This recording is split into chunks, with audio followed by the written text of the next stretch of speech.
I want to play this Netflix game, Teenage Mutant Ninja Turtles Shredder's Revenge, but it won't let me. It says, isn't available for your device, and this is a Chromebook.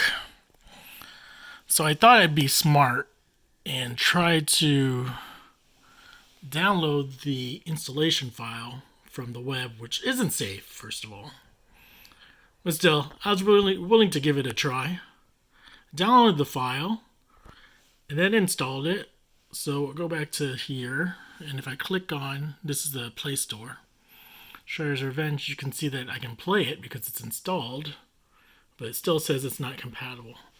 So I click on play, this loads up, takes me to the welcome screen. I'm going to click continue. So I need to put in my password and information, which I'll do right now.